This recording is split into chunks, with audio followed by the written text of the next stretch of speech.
What's up, y'all, and welcome back to another episode of the Tricology News Talk. This is the Rampage review show, and with me, as always, is my co-host Leland Benford. What's up, bro?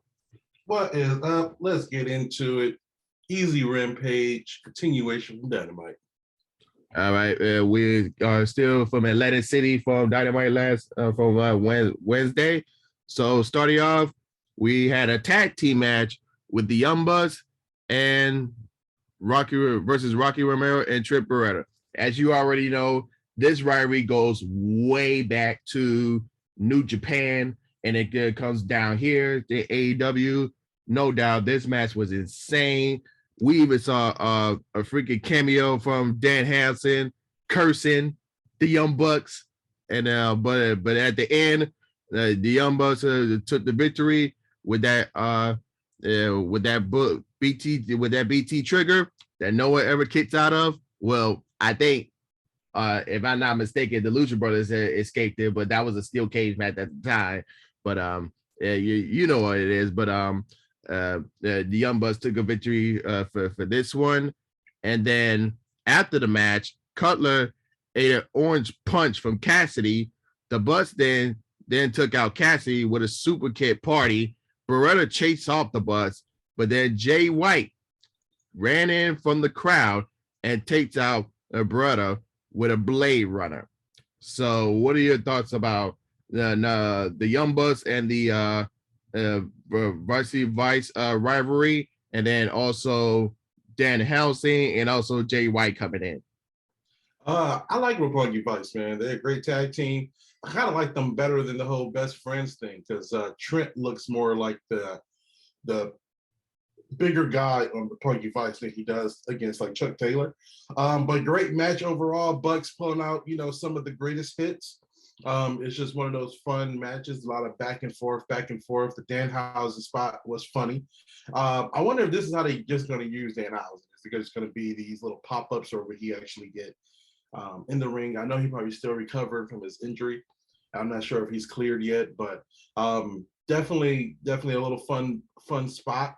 The spot at the end with Orange Cassidy and Cutler was fun, and then Jay White coming out was a surprise. Hitting the Blade Runner, and that was cool, man. I'm not sure if he got the pop that he was anticipating. The crowd seemed like, okay, we kind of figured that might happen, but I'm not sure if the pop was as crazy as I think he thought it would be. And then I think also with Tony Khan saying like he had to just kind of make this happen to fix the tweet that he did, kind of killed Jay White's kind of like being in the AEW stratosphere. But it's good to see all these New Japan kind of stories kind of coming together on AEW. But yeah, we'll get to the Jay White in just a bit.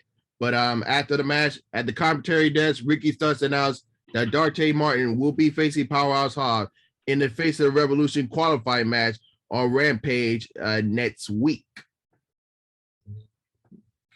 That is going to be fun. They have great matches together. I want Dante to go over because now we know Keith Lee is going to be in the match. We already have a big guy. Wardlow's going to be there. There's two big guys. We need a third one. So Dante Martin inside of a ladder match. Can't wait to see what he does. And do you think this will end the rivalry between Dante Martin and Team Taz? Hopefully it does, because I feel like it just kind of ran its course. I'm not sure it was in line for Team Taz. I will like to see somebody else win the belt, and then Team Taz has to work really hard to get the belt back. I think that's a really clear one. And then maybe Jay Lethal is going to move into that spot and continue a rivalry with Team Taz. But I'm ready for Dante Martin to kind of grow and maybe try to get the TNT championship, or maybe Dante Martin is going to win the Face of Resolution. I mean, he's a great talent, great young talent, great new talent.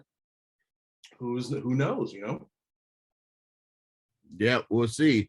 And after that news announcement, Tony Schiavone interviews Bryan Danielson in the back. Danielson compared his offer to Jon Moxley to a long-term relationship, whereby he just had a one-night stand with CM Punk on Wednesday Dynamite when he teamed with Punk against the FTR. Levo Honori and Matt Seidel interrupt, and they go back and forth, and then Matt Seidel went out to Brian and he heard the comments of what he said about wanting to train Lee Martin Amari and leave Matt Seidel. So Lee Martin Amari stepped up, like being that third wheel in that conversation. So this leads to Brian Danielson versus Lee Martin Marty match made for Dynamite on Wednesday. So Lee Mariotti is a great talent. Seidel is a great talent. I like to see these guys getting in. I feel like this is like the technical wrestlers club with these three. I mean, they all have very similar styles when it comes to their technical wrestling. Seidel definitely more of a high flyer, but he has a lot of great technical work in the ring. And Lee Moriarty is right up there with that technical style. So I think obviously Danielson is going to win that match, but I think it's going to be a fun, exciting match to watch. Again, Daniel Bryanson, wear some merch.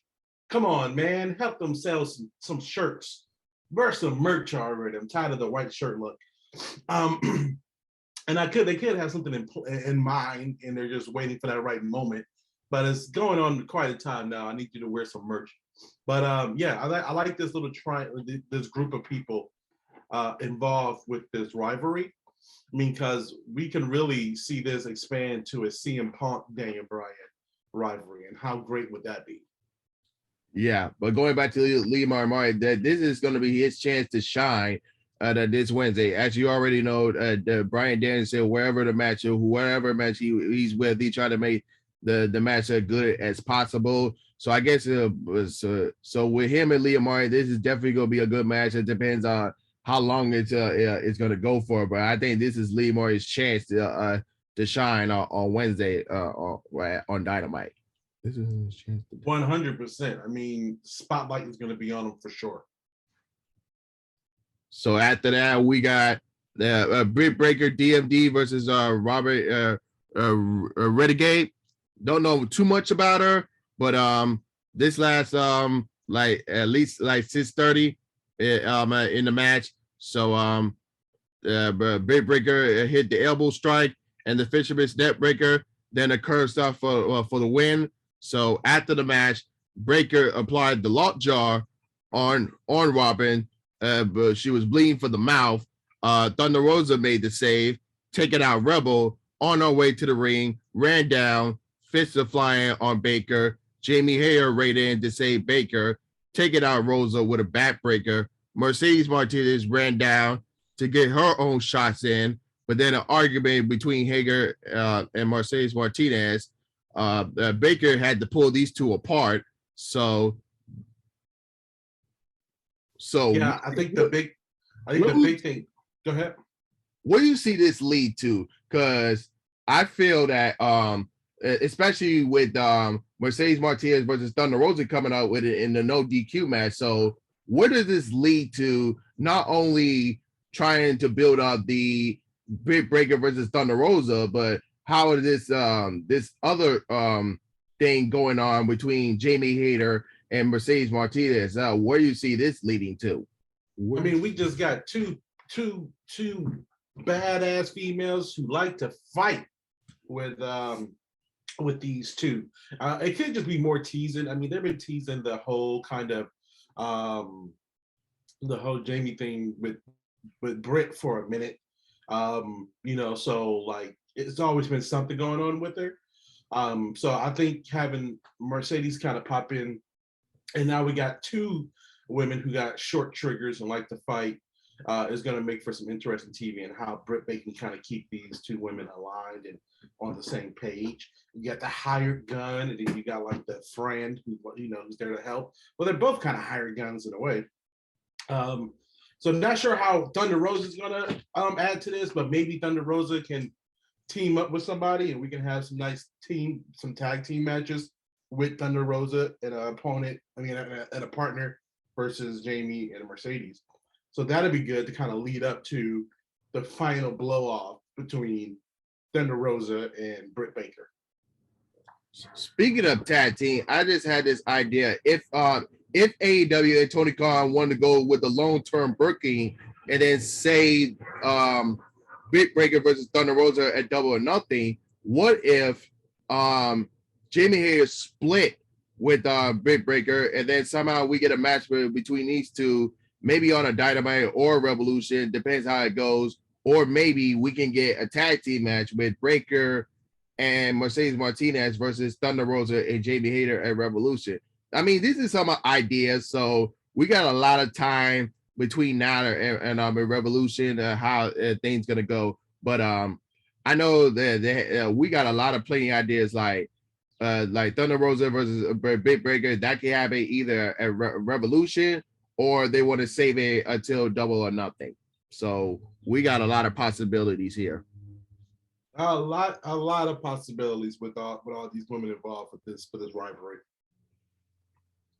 So after that, Layla Hurst and Chris Stanley exchange blows against each other. So I feel like this is a future match that's gonna happen either probably on a Rampage, like most likely, or maybe on a Dynamite or something like that. Possible. Yep, I agree. Definitely. I mean, like I said, they've been teasing the Jamie and Britt kind of heat for a minute, so I'm eager to see how it pays off. Yeah, most definitely. And then we got the Hook. Where all the Hooker fans at? Where all the Hook? And then yeah, he defeats Blake Lee in about 3 minutes. A couple of suplexes in and there. Then locked on the Redeemer for the submission, and that was it. So I can sense we can probably get Hook versus QT Marshalls in Hook's pay-per-view debut at Revolution. I'm all down for that. QT Marshall is a great first opponent for his pay-per-view because QT Marshall is a pro. He is an absolute pro in this industry, and he will make sure Hook still leaves. I mean, QT is going to probably, take Hook to the limit for like what his in-ring career has shown so far. It's not just going to be a squash match, how they've been doing with Hook. It may be a match that actually goes 5 to 6, 7, 8 minutes. And also show Hook, having to try some new tricks to beat this veteran in QT Marshall. Yeah, but yeah, definitely. This is where I see this going, leading to Hook versus QT Marshall at Revolution. Kind of little they're going on in and there. So this is definitely where I see this going. And then as usual, the crowd was totally into Hook. No surprise there. And then main event time promo with Jungle Boy and Luchasaurus against the Gun Club. And as you gotta love Mark Henry, man. There's been enough talk. It's time for the main event. That's definitely his catchphrase in AEW. People always do it when he says it. So definitely good that he still kept that, even though he's not on commentating no more. It's good that he's still the backstage guy for Rampage. Yeah, and then on Dynamite, this coming Wednesday, the Inner Circle implodes as Chris Jericho and Jake Hager take on Santana Ortiz. We got Warlow versus Matt Caster in the Face of the Revolution ladder match qualifying match. Thunder Rosa versus Mercedes Martinez in a no DQ match. Lee Monroe versus Bryan Danielson. And then Sammy Guevara defends the TNT Championship against Darby Allin. Can we go right back to that promo real quick? I just want to say, excuse me, since they paired up Christian with Jungle Boy, my God, has he been given way better promos. I think Rampage promo was really good compared to when AEW first started with Jungle Boy, where he was a lot more shy. But now he has more confidence on the mic. He definitely speaks up more. So just wanted to point that out, that since Christian came a part of that group, Jungle Boy has improved, drastically. Oh yeah, this goes way back when Christian was in a rivalry with Kenny Omega and the Elite. So that relationship is still going strong. For sure. Yeah, so Christian kind of stepped aside from the wrestling role for now to being a coach and a manager role for Jungle Boy and Luchasaurus, the Jurassic Express. Absolutely. I mean, just like I said, Chris, That's one thing I think AEW does really well. They pair up their new people that they're invested in, and that they feel like is a pillar of the company, and they pair them up with veterans, and get them in just the amount of knowledge that gets poured down to these guys. And you see it with with Darby, you see it with Jungle Boy, and you just like even Sammy Guevara with Chris Jericho way back when the first Dynamite happened. And you see these young guys just improve each week because of the veterans that they paired them up with. Yeah, absolutely. And then we announced all the lineup for this coming the Dynamite on Wednesday, but next Friday on Rampage.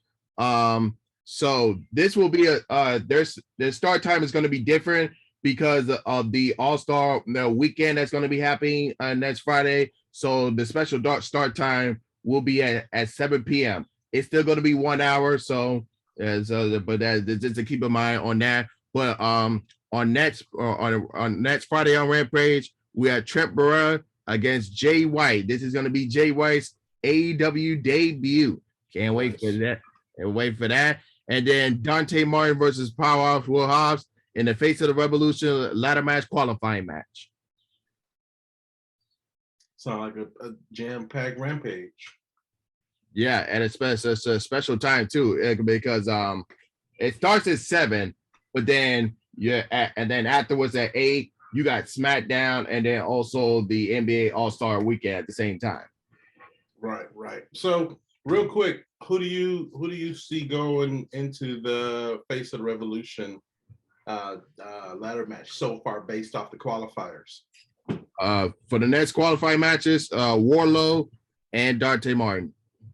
Yeah, I agree. So just already the 3 of those guys in the match together.